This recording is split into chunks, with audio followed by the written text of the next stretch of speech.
আসসালামু আলাইকুম ওরহমতুল্লাহি ওবরাকাতু। আলহামদুলিল্লাহ, আপনাদের সকলের দোয়াতে ভালো আছি।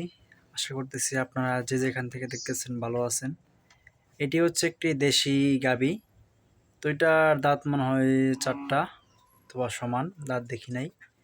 সাথে একটি বাচ্চা আছে শাহিওয়াল ক্রস। তো হচ্ছে আপনার এই গাভীটি খামারি ক্রয় করার পরে বিভিন্ন সমস্যার সম্মুখীন হয়।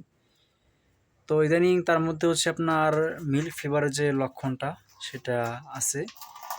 সেজন্য শ্রদ্ধেয় sir, veterinary surgeon Abdul Mamun, তো ওনার পরামর্শের প্রেক্ষিতে আজকে হচ্ছে এটাকে আপনার ডেক্সোস্ট স্যালাইন, ক্যালসিয়াম এবং হচ্ছে অ্যামাইনোফর্ট, সাথে হচ্ছে আপনার কেরোসিল, এডি3, তো এগুলা ইনশাল্লাহ তার শিরাতে পুশ করব।